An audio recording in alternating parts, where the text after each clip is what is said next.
had the pleasure of meeting. So thank you so much for being here with us. I first met our Honorable Minister, P.T. Palnivel Rajan, in the RICE conference and have subsequently listened to his pragmatic, rational speeches in a world which has too many ideologies and has moved away from reality. He has literally fired our imagination, especially in the realm of what is the reality of our country and in terms of economics and now in terms of IT, and he's been one fiery advocate for progress. And sir, from our end, from all educationists, you have been a source of inspiration because you have pushed education and progressive ideas. Thank you, sir, for being the voice of reason and helping us to reflect on the direction that we need to take to be inclusive and progressive. This conference on deep learning and quantum computing will definitely help our students to scale new heights. During the last 3 years, 3 of our students have been placed in the United Nations in Washington, D.C. One of them is a 23-year-old diplomat in International Monetary Fund, another with the International Red Cross in Geneva, and the third with the World Health Organization in France. Last year, 5 students were recruited by the World Bank. So, the ideas that students pick up during sessions like these are both inspirational and life-changing. In fact, the girl who's joined WHO said that when she attended one of our conferences like this, an international conference, she was triggered to think in terms of the United Nations, and that's what pushed her towards it. So I'm sure that for all of you from the RICE, in the words of Michelle Obama, lending your time and energy to a cause you believe matters. I would like to assure you that it's time well spent. Thank you very much for this meaningful initiative. Dear students and faculty, I'm sure that in many ways, this program is going to be life-changing for all of you as you listen to our eminent speakers. Thank you one and all.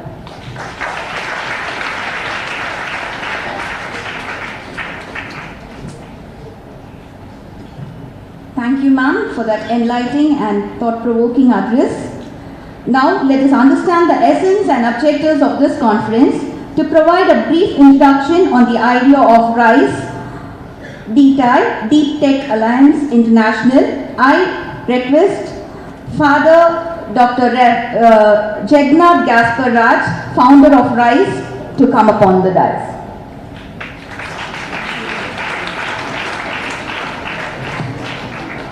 Honorable Minister, Principal, dignitaries on the stage, and my good friends and my dear students. How many of you here can't understand Tamil? How many? So most of you can understand Tamil, right? Can? One or two? Okay, I'll be bilingual, that's why I asked. Why this summit? See, it's a historic day. In a way, very defining day, probably God appointed and anointed day. For the simple reason, you have some of the extraordinary personalities. Half an hour ago, we were sitting there on the lounge. We were conversing about our IT minister. So he said this word. He's not just intelligent, he's insanely intelligent. Give a big hand. If we can list 100, he's well qualified, he's a professional. But much more than that, if you can list 100 public intellectuals who have the faculties and capacities to influence public policy in the world, I'm saying, he is part of the government today.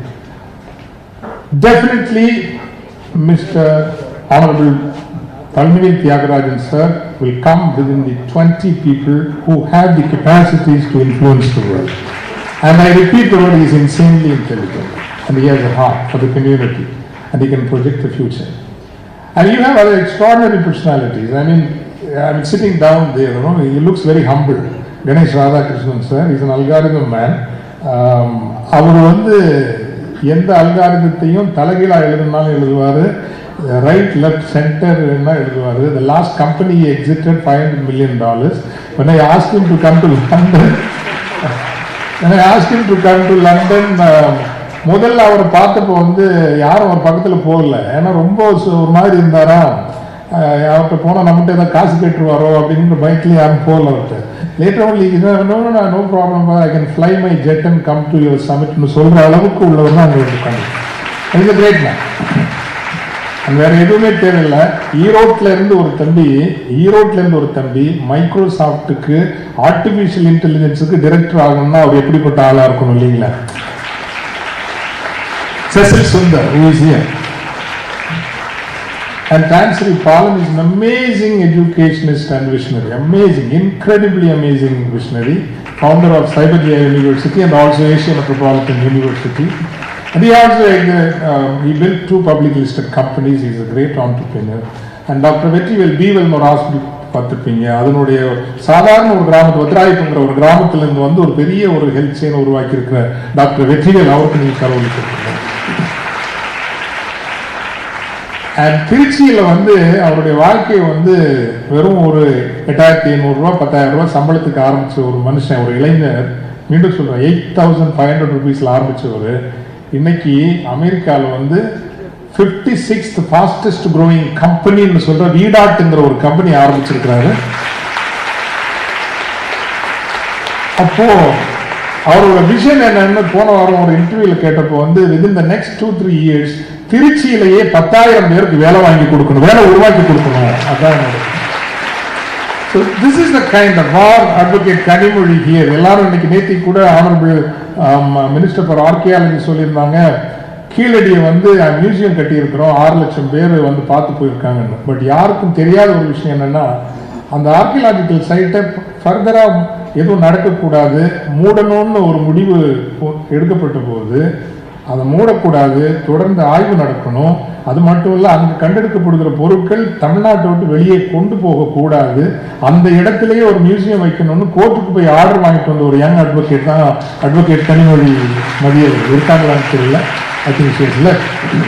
So why I am saying this, an insanely intelligent minister and all other such intelligent people here, எல்லாரும் இந்த மாநாடு என்ன கேட்குதுன்னா, இந்த மானுடத்திற்கான ஒரு இதயத்திற்காக நிற்பது, to be the heart of humanity, அதுதான் முக்கியமானது. அந்த வேண்டுகோளுக்காகத்தான் இப்ப நம்ம எல்லாம் 1000 பேர் சொல்றதை விட இப்படிப்பட்ட ஒரு 10 பேர் சேர்ந்து உலகத்துக்கு சொன்னாங்கன்னா அந்த குரல் உலகத்துக்கு கேட்கும். That is where the rise would like to come in, to defend the civilization, to defend humanity. I mean, humanity will survive, though there are fears about AI and the other things, super intelligence or whatever they are going to come. But you have to build a narrative, you have to build a discourse which will lead to public policies. That intervention can be done only by coming together of such extraordinary personalities, not only from the field of technology or AI, from social sciences, from activism. They have to come together. This is how technology has to be guided and moderated. ஒரே ஒரு உதாரணத்தை சொல்லி நான் முடிக்க விரும்புகிறேன். ஏன் why we are here. 40 வருஷத்துக்கு முன்னாடி நான் வந்து பிரைமரி ஸ்கூல்ல இருந்தப்போ பிளக்கார்டை கொடுத்து 3க்கு மேல் ஒருபோதும் வேண்டாம். புரியுதா உங்களுக்கு? உங்களுக்கெல்லாம் புரியாது, எங்களுக்கு அப்போ சொன்னாங்க.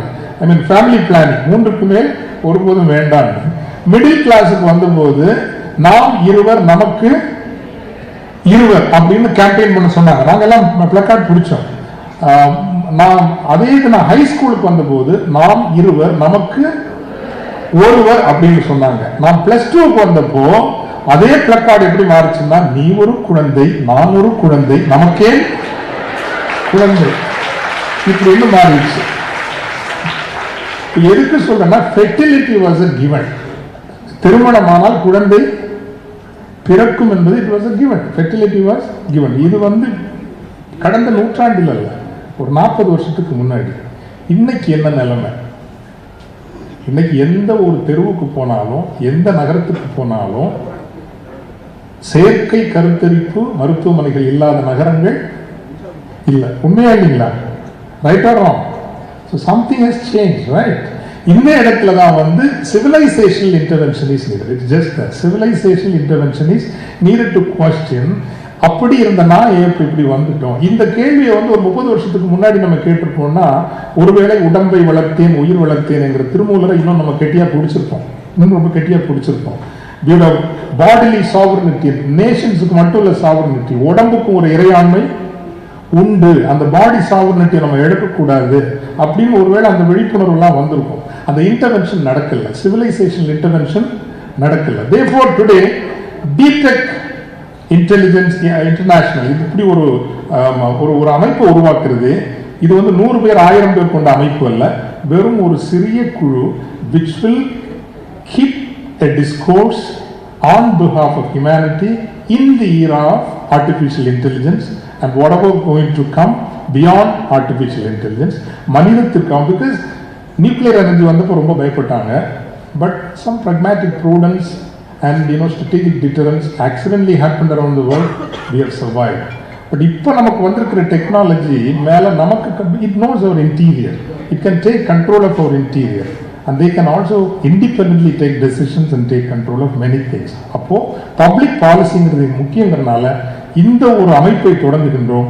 இந்த அமைப்பில் முதல் மனிதராக இருப்பதற்கு எங்கள் அமைப்பிற்குள் நாங்கள் ஒரு முதன்மை நல்ல ஆளுமையாகவும் அறிவு ஆளுமையாகவும் போற்றுகிற திரு கணேஷ் ராதாகிருஷ்ணன் அவர்கள் வந்திருக்கின்றார்கள். உங்கள் கரவொலியோடு நாம் நல்ல கரவொலி கொடுக்கலாம். இதை எடுத்து சொன்ன போது இது மிக நல்ல விஷயம் என்று இப்ப நம்ம எல்லாம் நான் சொல்றேன் 1,00,000 பேர் சேர்ந்து சொல்றதை விட மைக்ரோசாப்ட்ல இருக்கிற ஒரு ஏஐ டைரக்டர் சொல்றப்போ அது கேட்கப்படும். இந்த அமைப்பில் அவரும் இணைந்து செயல்படுவதாக திரு செசில் சுந்தர் அவர்களும் முன் வந்திருக்கின்றார்கள். அவருக்கும் உங்கள் கரவொலி நான் நல்லா கொடுக்கலாம், நல்லா கேட்கலாம். And as I was just walking down to the hall, I asked Thanthi Dr. Paul, because he is an educationist and a HR person and a visionary, can he also be part of this forum? And he also said, yes, please give him a... So Deep-Tech Alliance International, and I want to ask Siddha also, he is a great communicator, extraordinary communicator, right? Yes. And finally, not now, we want also our honorable minister to be an advisor, a guide and mentor to this idea, Deep Tech Alliance International என்கின்ற அமைப்புக்கு அவர் பேசுறப்ப சொல்லிக்கலாம். I don't want to force him, but then we adore you, sir, we respect you, we have tremendous respect for you. You are our asset. எங்களுக்கு கிடைத்த பெரும் சொத்து, தமிழ் சமூகத்துக்கல்ல மாநிலத்திற்கு கிடைத்த ஒரு பெரும் சொத்து. அந்த வகையில் இப்போது நான் நிறைவு செய்வதற்கு முன்னால் எனக்கு பிடித்த ஒரு கவிதை, change begins with a small group of people. அதை நம்புகிறவன் நான், நீங்களும் நம்ப வேண்டும். உங்கள் தனி வாழ்வுக்கும் சரி பொது வாழ்வுக்கும் சரி இந்த கவிதையை சொல்லி மேனாள் அண்ணா பல்கலைக்கழக துணைவேந்தர் வாசி குழந்தைசாமி அவர்களினுடைய கவிதை இது. விளையும் பொருள் எதுவும், விளையும்னா விருப்பப்படுறது, நம்ம ஆசைப்படுறது, கனவு காண்றது, விளையிறது இல்லை. விளையும் பொருள் எதுவும் தானாக வீடு வந்து நுழையும் எனக்கருதும் நோக்குடைய நல்லேன். என் பயணம் பிரிது செல்லும் பாதை நெடிது வழி துயரம் தவிர்க்க துணை தேடேன். என் படைக்கு ஒரு சிலரும் போதும் நான் ஒருவனே போதும். என் படைக்கு ஒரு சிலரும் போதும் நான் ஒருவனே போதும். 1,00,000 பேர் தேவையில்லை, ஒரு சிலர் போதும். அந்த ஒரு சிலராக நாம் இருப்போம், புதிய யுகத்தை வழிநடத்துகின்ற குரலாக இருப்போம் என்று பதிவு செய்து ரைஸ் அமைப்பின் சார்பில் உங்க பிரின்சிபல் இருக்காங்களே அநியாயத்துக்கும் நல்லவங்க, ரொம்ப நல்லவங்க வந்தாங்க. She is open, very very open. He cares for you all and he cares for the community. It takes a certain openness to let people like us to come here and talk to you and collaborate with you. And with that, note that you are an amazing college and you have an amazing principal, an amazing faculty. Thanks everyone. God bless you all. Let's have a nice day.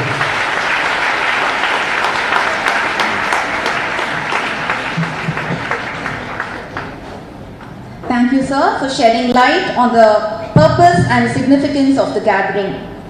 Now I request Mr. Sisil Sundar, Director of Microsoft AI USA, to present on democratizing the deep tech era through mass digital education and distributed entrepreneurship, a call to students and to the youth. Over to you, sir.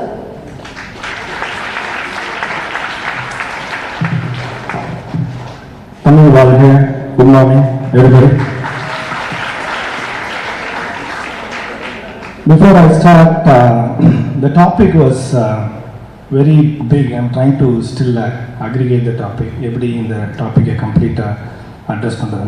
I would thank the Honorable Minister, my brother, my mentor, and Father Jagat. As per சொன்ன மாதிரி அவங்ககிட்ட உட்காந்து நிறைய தடவை பேசியிருக்கேன் நான், இங்கேயும் சரி யூஎஸ்லேயும் சரி.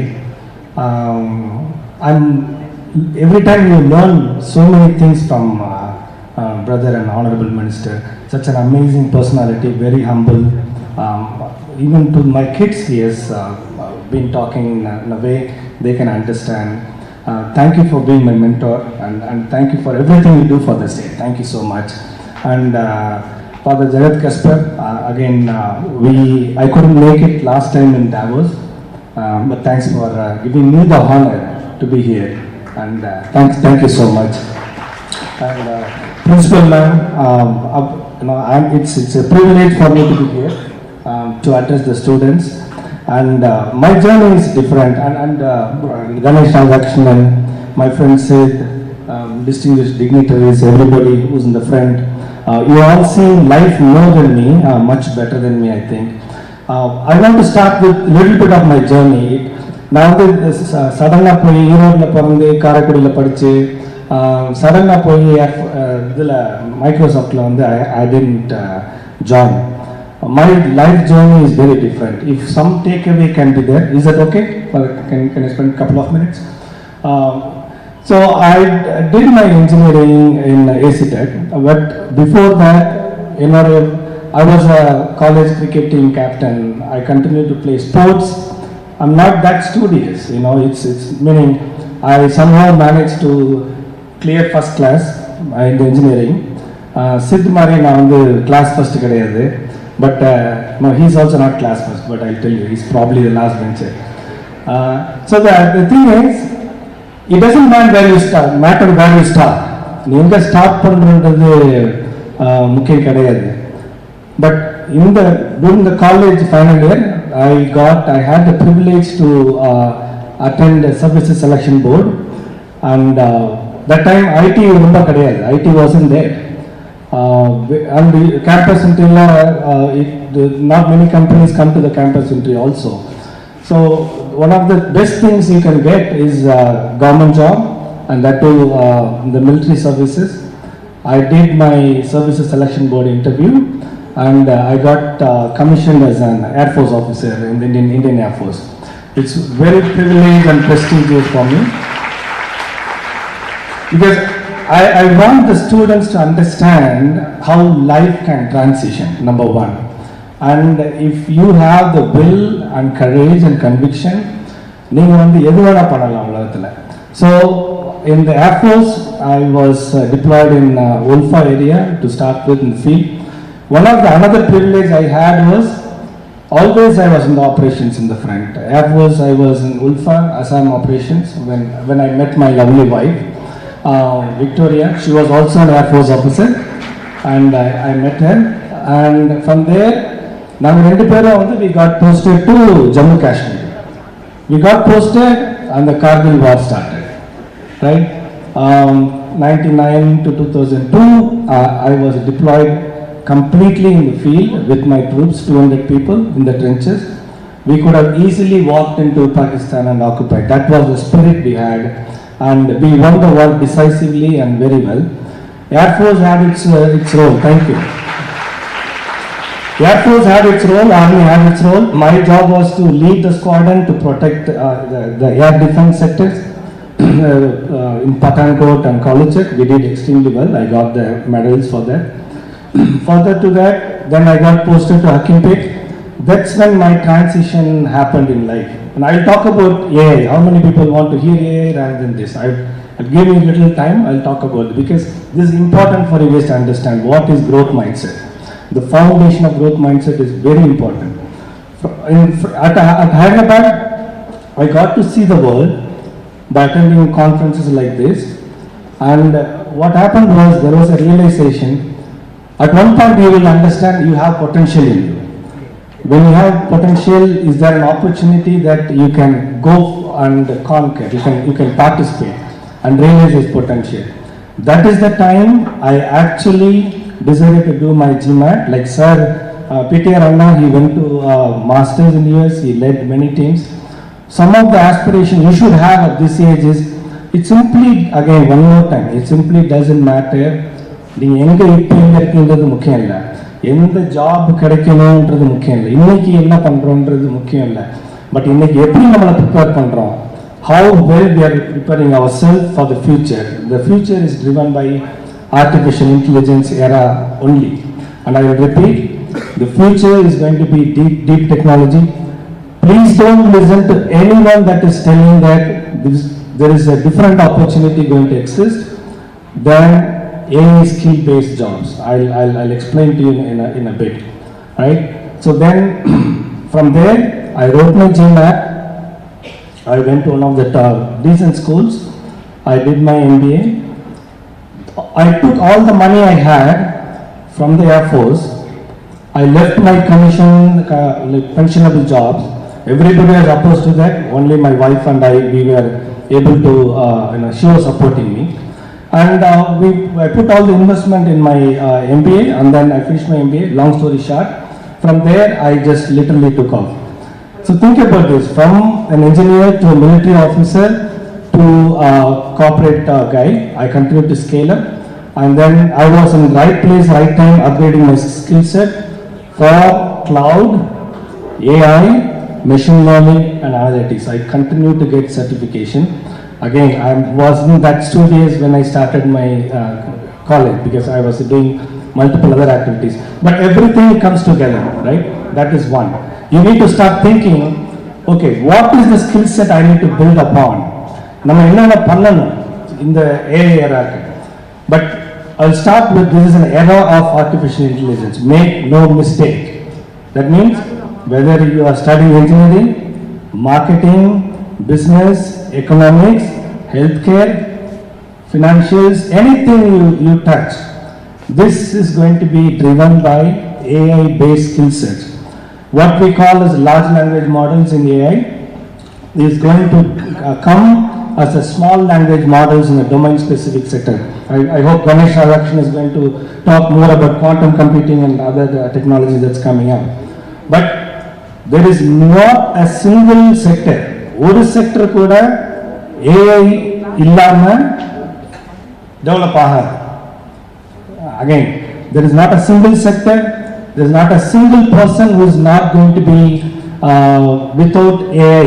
If the moment you take your phone, you are living, playing, and working and sleeping with AI. Understand that. Everything is in the phone, every gadget you use, every job you are going to go to is going to be driven by AI-based skill set. So what we can do better, right? What as a students you can do better? Start infusing AI into the domain. That means if you are doing business and analytics courses, start thinking about how you can call artificial intelligence, the small language models. How can you use these APIs to develop a model that will be helpful for the domain you are operating in? If you are in healthcare, if you are doing nursing, I don't know which are the courses, what all courses you are doing, think about using AI for your project.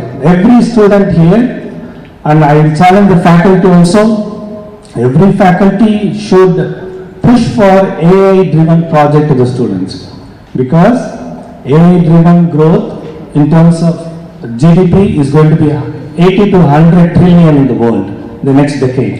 And I'll repeat, India is a 3.8 to 4 trillion economy. Microsoft alone is a $4 trillion company in terms of market cap.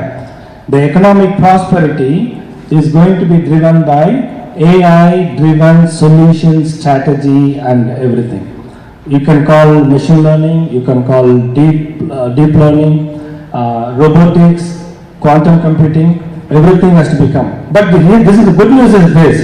Good news is you don't have to be an engineer for that. Okay?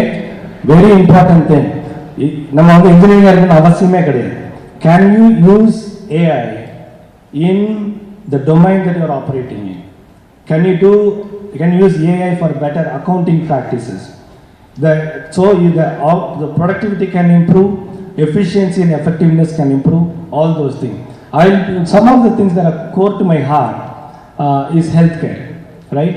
if you are doing healthcare related, studies, please think about how we can improve the quality of life of the people, the quality of the women's health, children's health, elderly health. You got to start thinking about it. That is why we need, for small language models, we need domain experts. And if you are doing biotech, genetic engineering, please use AI to accelerate the drug discovery process. And I'll tell you this personal story, and I'll share it very transparently because many people don't share. I want to share because I want to see somebody coming up with solution. I lost my wife 2 years before for a dreaded disease. We diagnosed it late. But at the same time, the reason I use my personal time here to come to students and talk to every engineering college is only one reason. Somewhere, somebody is going to develop this drug, which can diagnose, whether in terms of CT scan, an early detection of cancer, or early detection of heart disease, diabetes, anything, so people can live longer for their loved ones. Do you guys get it, right? So you need to understand, this is not an opportunity to relax, sit back, and let Western countries drive the solutions, right? You need to accelerate, you need to use AI as an opportunity. You need to use AI as a platform to build and develop these products. Do you guys agree? Will you do that? So this is so important for you to recognize, this is not about growth, it's not about money. It's try and solve for work on a cause.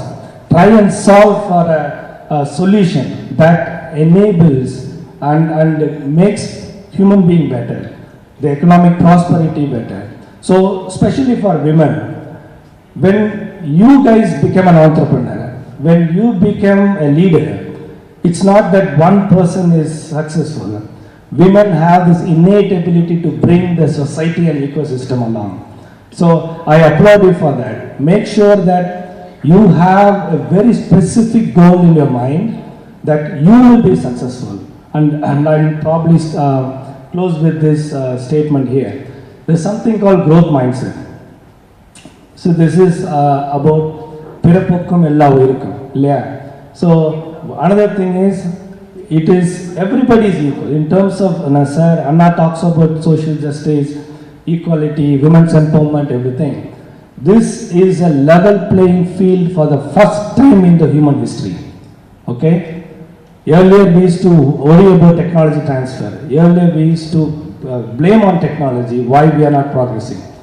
Artificial intelligence is the very first time that what I see as advanced research in Seattle and Boston is available to my brothers and sisters in Karaikudi or in Chennai or in Tirunelveli. You need to understand that. If you let this level playing field go away or not push yourself harder on this opportunity, then we will be lagging behind a lot. So growth mindset is like this. Microsoft is founded on this principle of growth mindset, meaning nobody is born intelligent. I'll repeat. Nobody is born intelligent. Okay? And genetically, you don't transfer all the intelligence you need to have.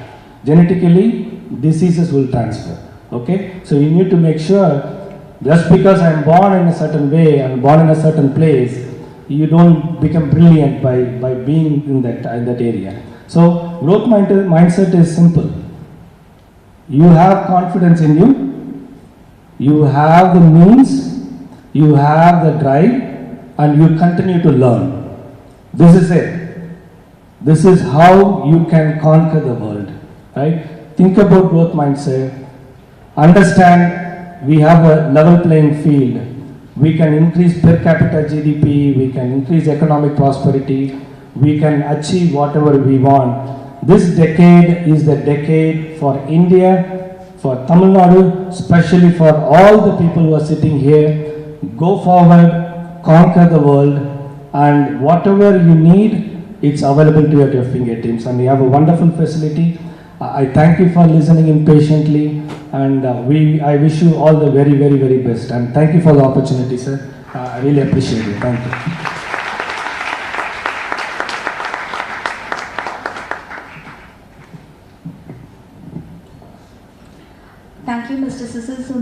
Director, Microsoft AI USA, for sharing your experience and encouraging words for her students.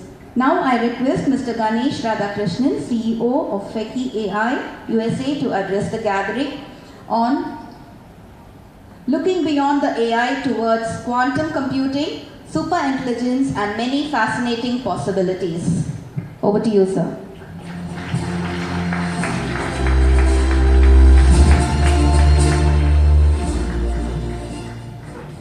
Good morning. Thanks for giving this opportunity to stand in front of all of you. First of all, I wanted to really thank our Minister PTR sir. We have very high respect for him. In fact, we both share pretty much a similar knowledge, but he is, I can say, 100x better than me because I'm only on the tech side, but he is also on the economics and finance.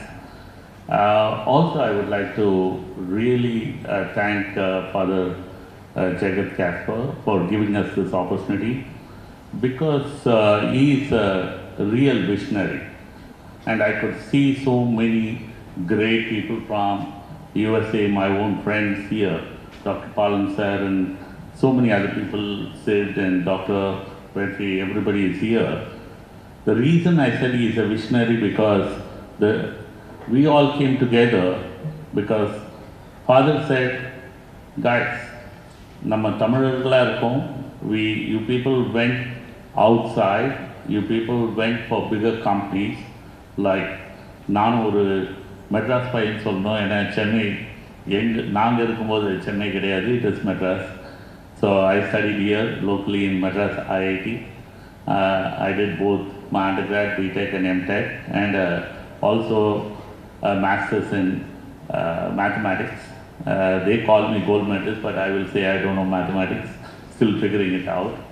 And an MBA from Wharton in USA. Of course, Peter sir is better because he went to MIT.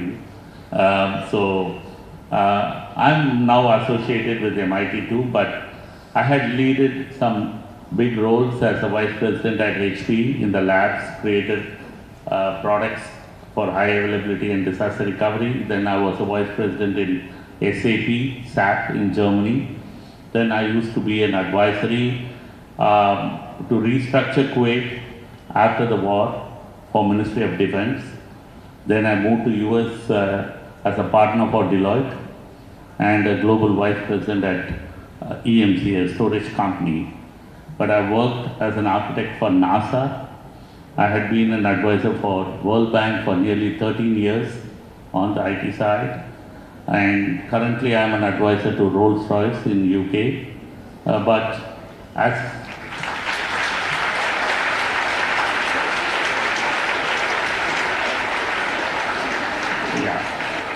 So,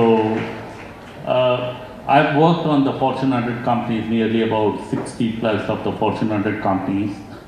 So those experience has clearly given me this opportunity to be in front of you all, because this is College Road. This is the first time I'm coming into WCC, but I have traveled this road many times. I wanted to thank Dr. Lillian as a principal and their faculty members.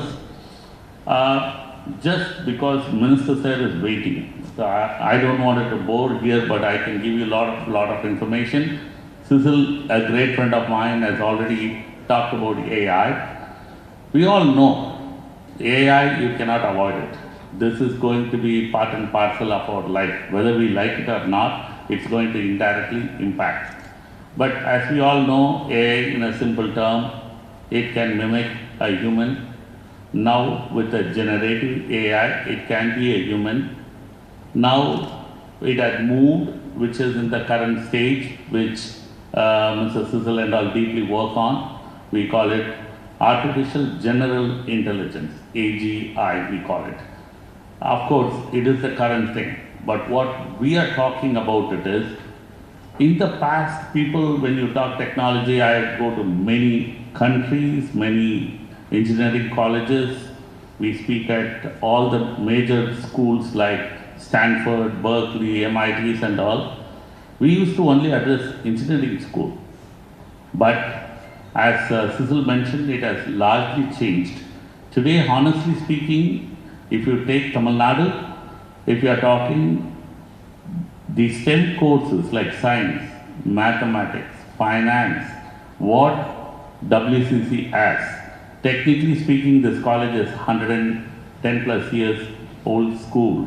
We call it school in US, but it's college. And it comes under, like in USA, it is called the Ivy League. It is such a prestigious school. So you should all be proud of yourself to be in this school. And a great leadership like your professor, your principals, all of them. And this college has also created notable alumni in many areas. Industrialists, I'm seeing art, finance, every place.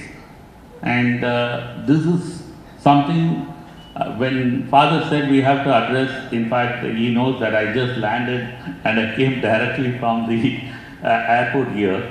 The reason we are so excited to be in front of you is to share the information, what is going on. You all know artificial intelligence and generative AI, but what is happening is artificial general intelligence is going to rock, which just started. But me and Cecil and all working, like always we are way ahead of the technology. We work on ASI, which is called artificial superintelligence, which is going to, you are going to see by 27, 28, it is predominantly everybody speak about. But the next closer to ASI is called OI. The future is on the OI too, ASI and OI. OI is nothing but organic intelligence. So this is where I am closely associated with MIT, where we had, because I'm part of, they call it actually, they talked about quantum, which is the next big thing. It's a revolutionary thing. Along with artificial intelligence, if you wanted to process massive amount of data. For example, I just wanted to share one small example. There is like Cecil was mentioning, he lost his wife for cancer. We all heard that clearly. But there is quite a lot of research. There is a software being developed by MIT called Cybele, where we call it actually LDCT, low dose computed tomography scans. That is how people, lung cancer is one of the worst cancers, and we see that nearly in US alone, more than 100,000 people die every year, because the reason is people could not able to detect it early. The moment you see that, what happens, a radiologist look at the scan from his human eye, he cannot specifically see what in it because of a human eye. When they happen to see a nodules or a mass in it, then they declare, oh, this gentleman has a cancer, lung cancer. By then they are in the stage 3 or stage 4. That is where we are talking about how the software operates. Again, Cecil very clearly mentioned, without AI, these are all called large language model.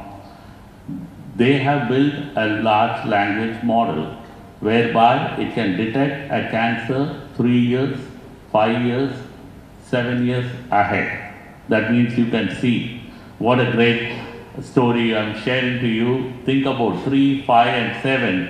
You can detect a cancer by looking. If you can provide 3 PET scans, we call it actually a PET scan is about 2.8 trillion pixels.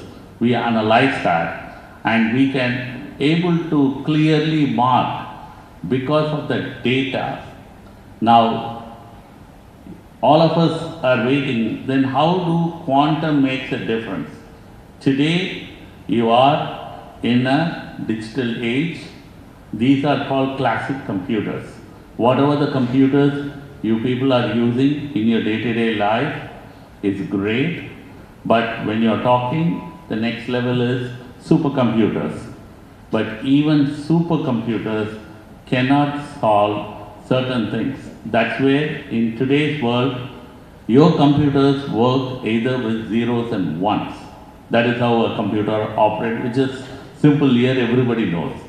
But the quantum physics, the quantum computing operates on qubits. It is a new term, if some people have not heard.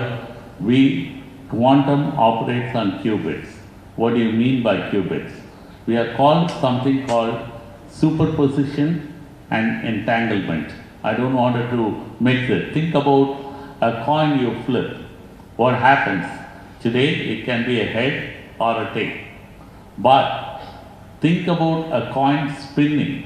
At that time, it has both the properties, both head or tail, and you cannot define that. That is called superposition. With the superposition, it is like, in a simple language, you are going to drop 1,000 coins at the same time. In today's computer, it goes one by one by one by one.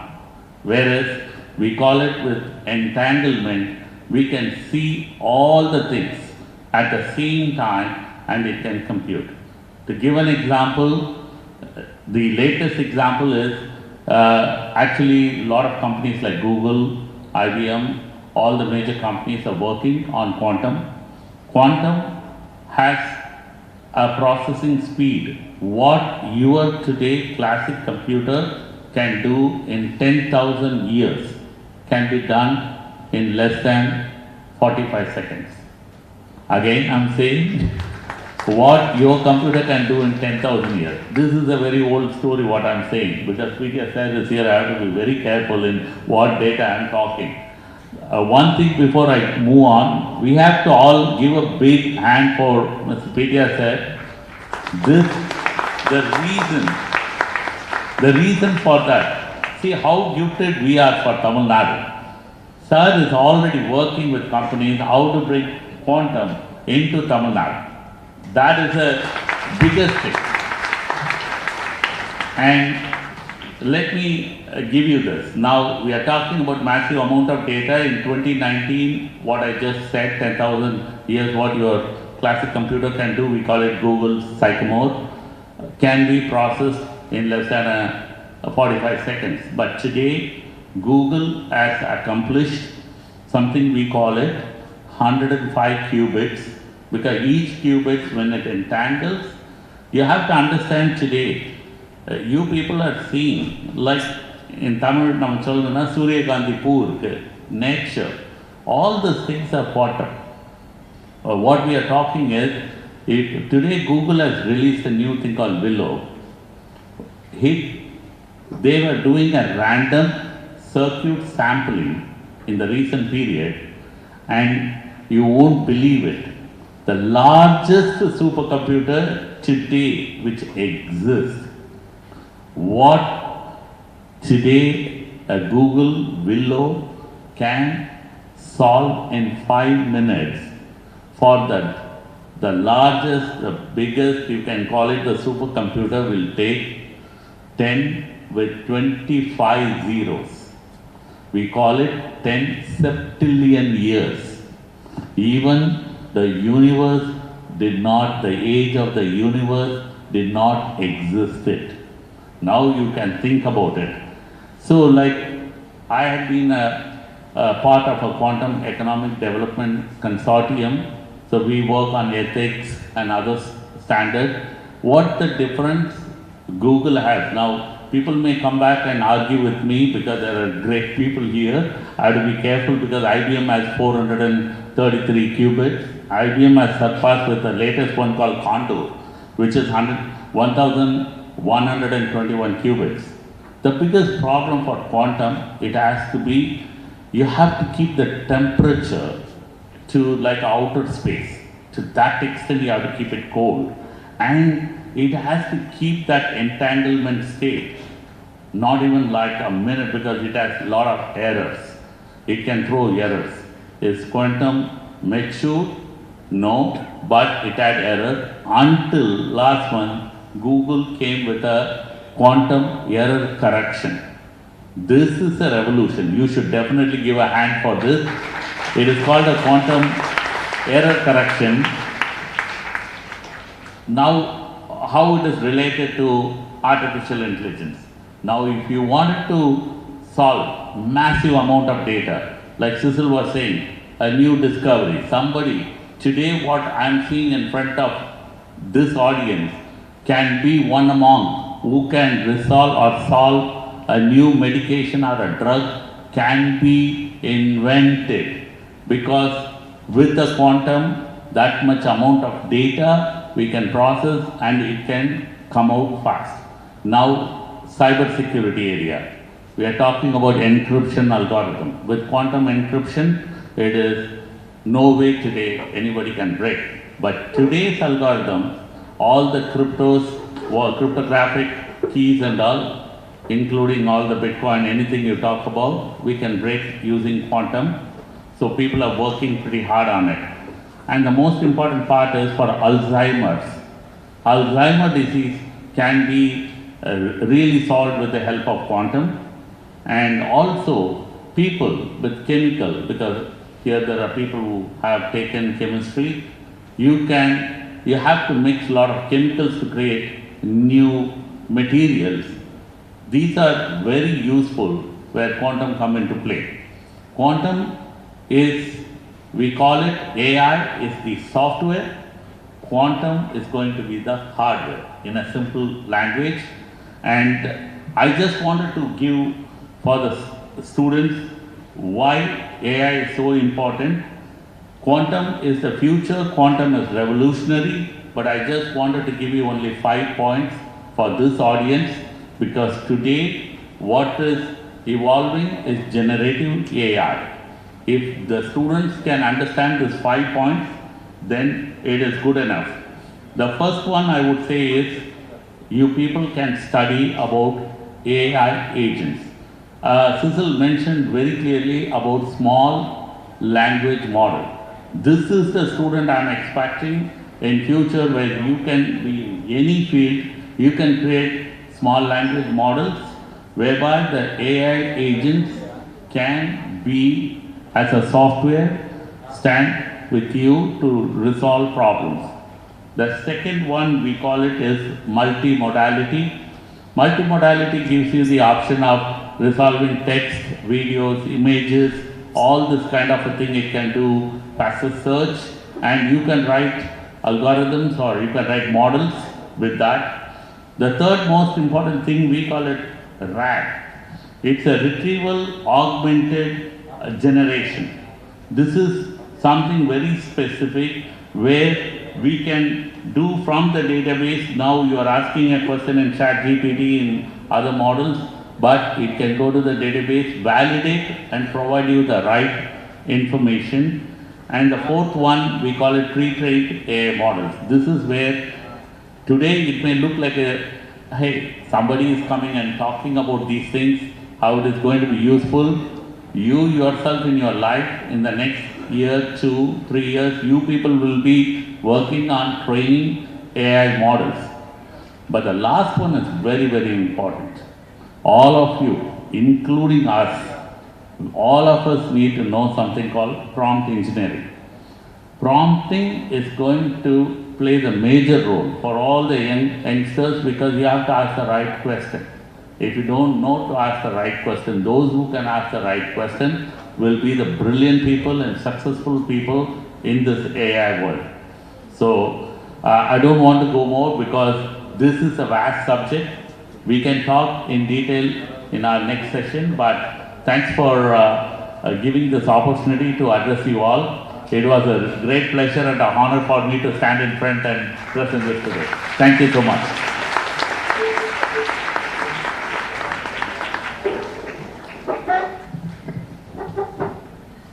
Thank you, Mr. Ganesh Radhakrishnan.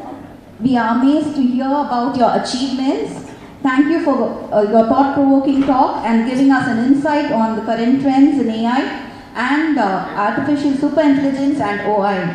Thank you, sir. Now, The time is now arrived to officially inaugurate the D-type.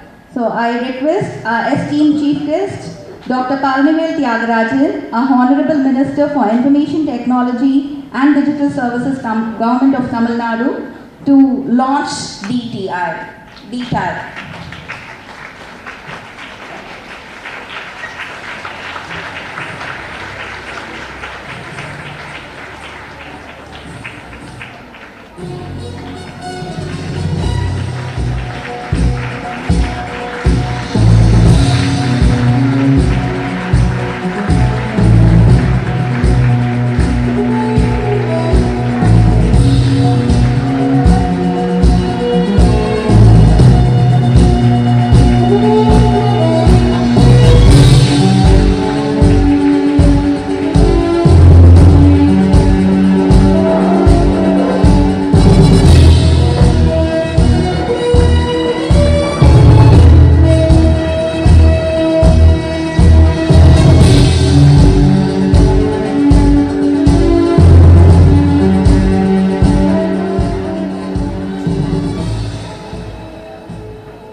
Now, Honorable Minister for Information Technology and Digital Services, Government of Tamil Nadu, will announce the first global D-type team and present the solemn inaugural address.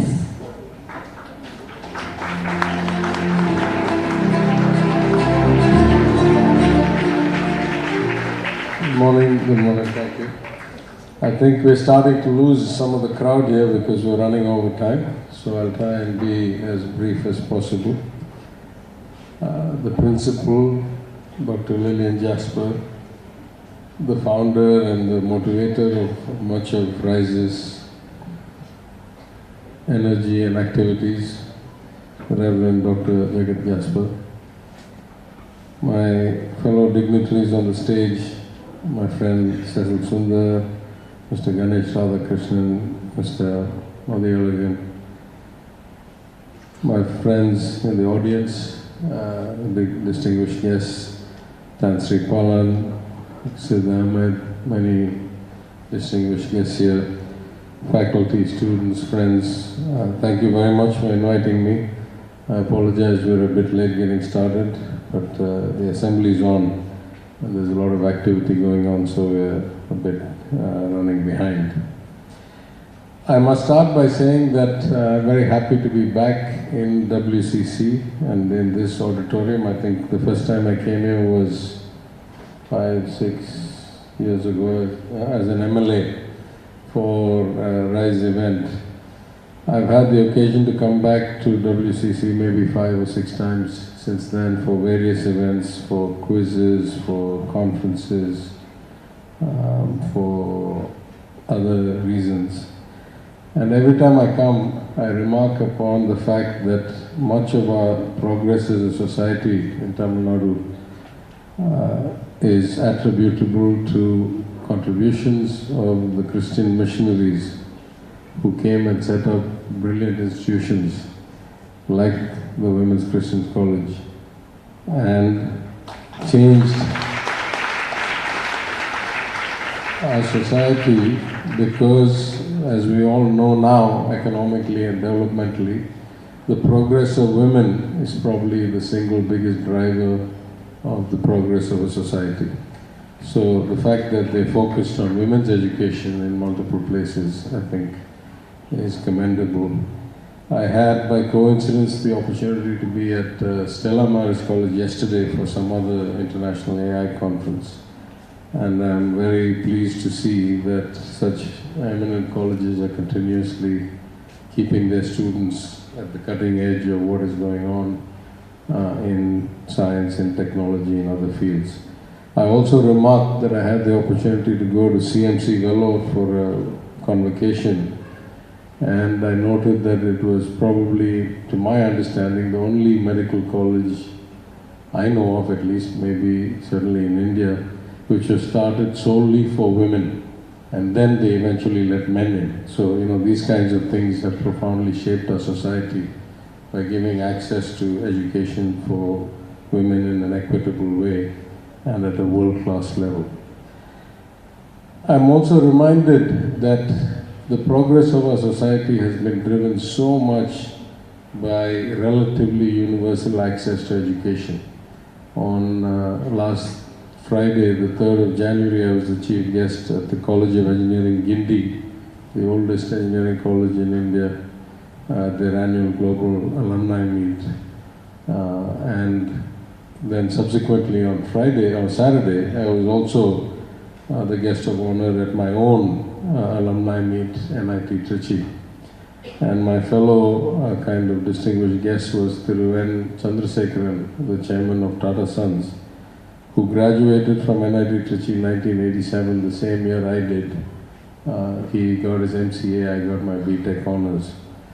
He was one of the few people who stayed behind. At that point, Tamil Nadu was producing so many brilliant engineers, but most of us went overseas. And many of us did well overseas, but I was also very pleased to see that people like Chandra, who stayed back, had gone on to have such a deep impact on Indian industry and Indian progress. The story of Tamil Nadu is really the story of our human capital. Ever since the first Justice Party governments of the 1920s till today, the notion of compulsory elementary education back then for boys and girls, now all the way to these kinds of events at these kinds of premier institutions. We have been all about inclusion, all about developing human capital. In fact, I read a statistic the other day that something like 11% of the Fortune 500 companies in the world are led by Indians, and by my best estimate, about 30% of those Indians are Tamils. So that just goes to show you roughly how important our human capital is. Our Chief Minister recognized this early in our government in 2021 when we set up the Global Economic Advisory Council for him. He mentioned in his opening speech that he envisions Tamil Nadu to be, for the next generation at least, the premier source of human capital in the world, and all our efforts, all our schemes, from the Pudumai Friends, Tamil Pudalvans, Nan Mudalvan, all the schemes are aimed at making sure that our people develop and progress in a global environment where there's a huge shortfall of young people around the world. Qualified young people are going to drive the future, drive the economic empowerment, not just of their home countries, but of their country's position in the global economy. And India in general, but Tamil Nadu in particular, this is our greatest strength. The reason I say that is that in many ways, Father Jagat Gasper has been kind of prescient. He has realized the value of this Tamil human capital around the world and has started this initiative of the RISE many years ahead of time. I remember attending the first RISE conference, I think it was in Madurai, many years ago. And I remember attending the first international conference of the RISE in Malaysia at Cyberjaya at Thanthi College University. So I think in that sense, this is the kind of integrating force or initiative that really gets us to leverage the capital that we've already developed and has gone on to succeed all over the world. Like my friend Cecil, like Ganesh Ramachandran, like Thanthi Pawan, like Sid Ahmed, who can come back and connect and inspire and guide a lot of the talent that we have here, and then facilitate for the entrepreneurs, particularly the MSMEs who may not have access. This RISE can be a wonderful channel or avenue or integrator, accelerator, I would say. In that sense, I'm happy we've opened or inaugurated yet another initiative around deep tech. I don't think there's much for me to say about the topic itself after experts like Cecil and Ganesh have spoken. I will just say that I'm old enough to have seen the evolution of technology and the evolution of AI, or the nth coming, the third or fourth coming of AI in my time. I used to be a chemical engineer, I used to be in map modeling. My original master's was in operations research. And I've seen the evolution of algorithms, of heuristics, of computing. I would say what's different this time is that we have now reached a convergence. Through things like IoT, we are collecting data at granularity and at scale that we have never seen before, and it's coming continuously. The ability to store, to augment, to annotate, to, I would say, parse this data has become so good that now we have seen the advent of big data, which was kind of the founding block for deep tech. And then, of course, once you have that much data, if you have the enormous processing capability that comes from things like the GPUs now and eventually quantum computing, then you have the capacity to do the kinds of automated or autonomous, I would say, rather than automated, autonomous processing, insights, decision making, and outcomes which were never seen before. So whether we're talking about AI or generative AI or general intelligence, artificial general intelligence, as Ganesh spoke about, we are definitely in an era of profound change. And this change is going to last for a long time. This is not something that's like an on-off switch. It's not like yesterday was the era of pre-AI and today's the era of AI. In many ways, this has been an evolution that is coming for a long time. And right now, the bottlenecks are not just about the design of things like quantum computers or the Willow chip, as Ganesh pointed out, is a huge breakthrough because of its auto-correction of the errors in processing. But also in terms of the amount of data, the transferability of it, the access to it, the hosting of it, the notion of clouds, where you don't have to spend $100 million to be able to access $100 million of computing power. You can actually buy 10 minutes of it and do all the pre-work with other things and then just get 10 minutes of it at a very reasonable cost. So these network effects, where you can find resources all around the world, is going to open up a lot of innovation. But the reality is there is probably going to be 10 to 20 years before our lives are profoundly changed. We can start to see the change now, but it's probably going to be 10 to 20 years before our lives, before the nature of our jobs are profoundly changed. There's going to be a lot more energy that has to be generated to power all these data centers and these computers. There's going to be a lot more chips that have to be manufactured or quantum computers that have to be manufactured that can operate at room temperature and not need special environments. And there's going to be a lot more algorithms and a lot more insights that need to be done. For the foreseeable future, I think this is only going to be an increase in the employment opportunities. Change, big change in the nature of work, but overall volume of work till we get the machines sophisticated enough to process what the human eye can process. For example, probably takes a machine thousands and thousands of steps and passing of data. Over time, the machines will get better and better, but that's probably not a 1 day, 1 year, 1 decade thing. In my view, it's going to take 1 generation before we can get there. But as somebody pointed out, make no mistake, if you had infinite amounts of data and relatively low cost or easily accessible processing capability, there is no human being in any field that is inherently as good as a machine that has infinite access to data. Let's take things like the legal field or the field of medicine. We can see how machines can process cases, case arguments, and predict likely judgments, not just based on the case law, but based on the track record of that judge, those lawyers, and therefore what is the likely outcome ahead of it being put out. Now, these are very dangerous things because, of course, on the one hand, we don't want to give up autonomy to a machine. On the other hand, as I say, particularly in fields like law and medicine, the enormous upside of having relatively infinite memory, relatively ubiquitous access is unbelievable. I went and opened Chennai office of an AI company in radiology last year. And what they have is an almost universal set of chest x-rays, one of many things, of the entire country through the public health system. Over time, that machine has learned, because it sees x-rays not just of one person, of many people, but of every person over time, that machine can process an x-ray image.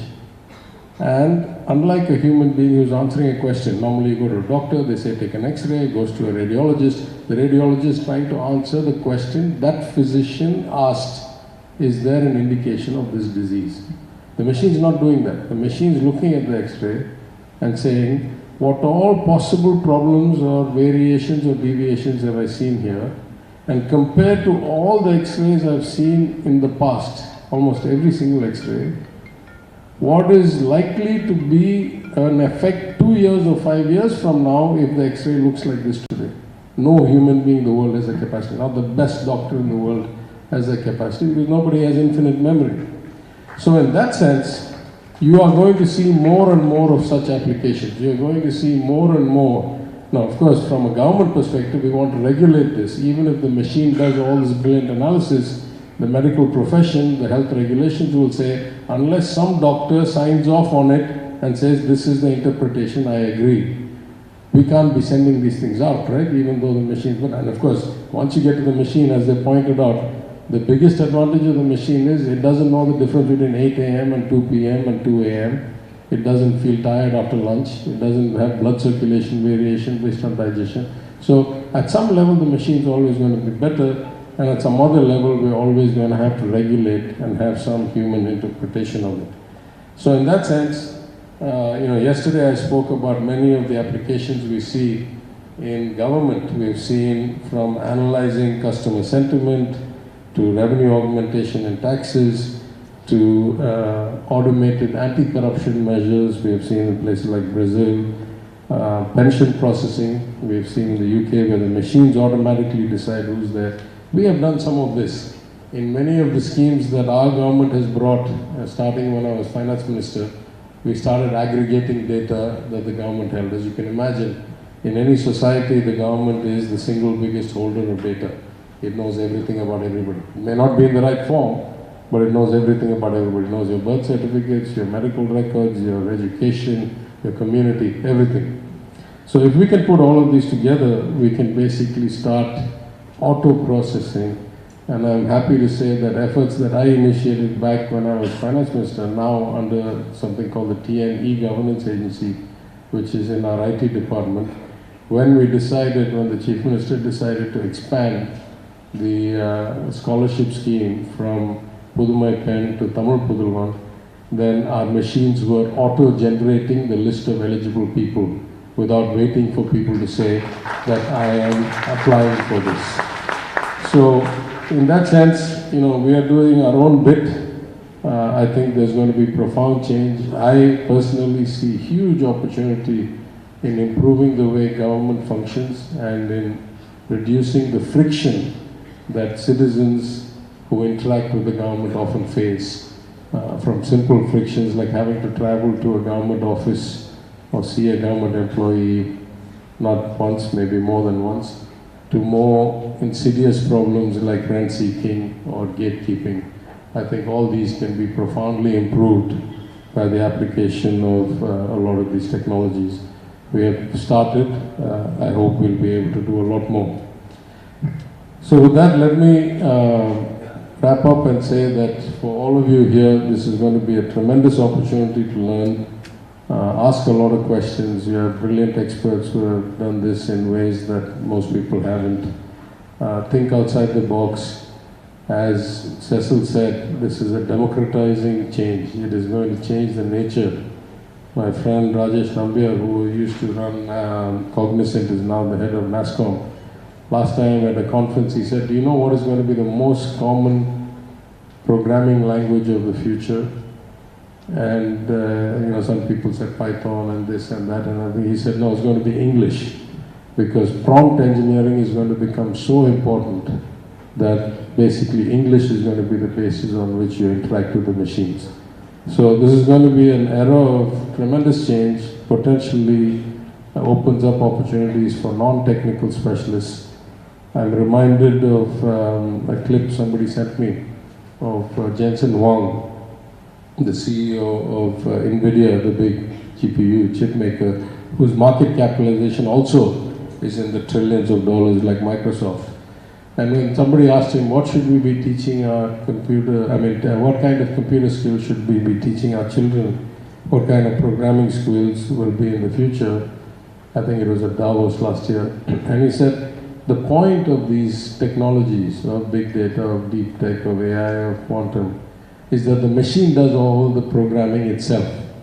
So you don't need to teach them programming. You teach them some basic science like biology or chemistry or philosophy or the law. You teach them the bases for how human society interacts and how science evolves. The programming part, the machine will take care of itself. So that's going to be a big change because we no longer need to have all these years of expertise to be writing programs. The machine will write its own kind of algorithm. In that sense, again, as I say, this is a time for you to be hugely optimistic, but also hugely curious. Ask a lot of questions, change your way of thinking. I'm also happy to say that tomorrow, day after, we're running the third version of our annual tech conference that we started, I funded back when I was finance minister, called Imagine. It's going to be held at the Chennai Trade and Convention Center. Many of the people here have spoken there before, will speak again. I just checked with the principal. I think at least some of your faculty are attending. I think student passes are free. So if any of you want to attend, please reach out through the principal. We'll make arrangements. We got a brilliant set of speakers from all over the world, pioneers in their respective fields, from Europe, from the US, from Singapore, from Australia, from all over. I think it will be a brilliant opportunity again. Our ambition in these things is A, to showcase what is already happening in Tamil Nadu, but B, the slogan we have is inform, inspire, innovate. We want to inform our youth, we want to inspire them with people like Siddhamar, people like Cecil, people like Ganesh, who have been there, done that, and can be examples for you that you also can go and do these things. And then hopefully we start innovating from the young minds who are not yet set in their thinking, as sometimes older people are. So thank you very much for inviting me. I hope you have a wonderful day. And congratulations again to the team. Thank you.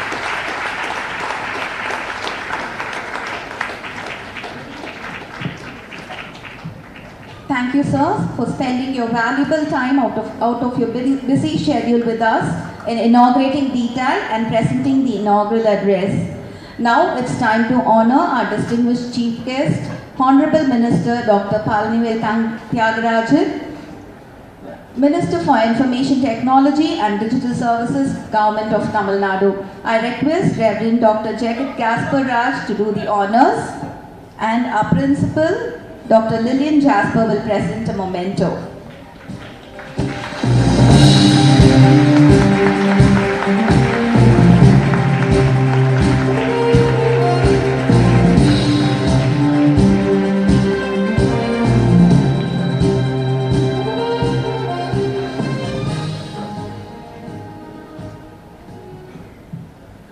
To conclude this inaugural session, now I invite Mr. Irai Madhyalagan, Global President, the RISE Artril, to deliver the oath of thanks and express our gratitude to everyone who made this event possible.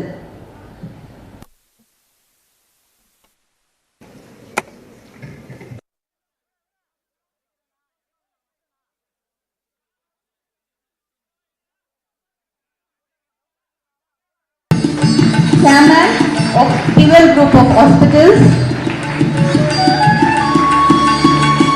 Advocate Kanimali, co-founder and a father, Reverend Adithanar.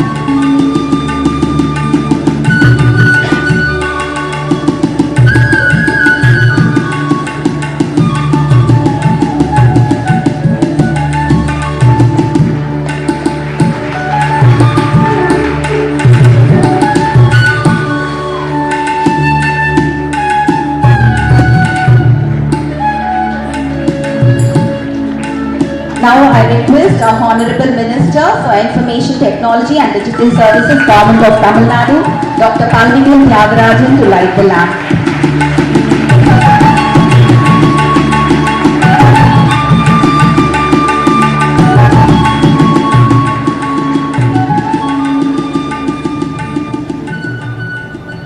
Moving forward, we are privileged to have our respected Principal Madam, Dr. Lillian I. Jasper, whose insight and expertise will undoubtedly enrich our understanding. Mr. Ganesh Radhakrishnan, CEO from the USA, Ms. Kanimali Mati, advocate who's here with us, Mr. Sid, and many other such dignitaries whom I've had the pleasure of meeting. So thank you so much for being here with us. I first met our Honorable Minister P.T. Palnivel Rajan in the RICE conference and have subsequently listened to his pragmatic, rational speeches in a world which has too many ideologies and has moved away from reality. He has literally fired our imagination, especially in the realm of what is the reality of our country and in terms of economics and now in terms of IT, and he's been one fiery advocate for progress. And sir, from our end, from all educationists, you have been a source of inspiration because you have pushed education and progressive ideas. Thank you, sir, for being the voice of reason and helping us to reflect on the direction that we need to take.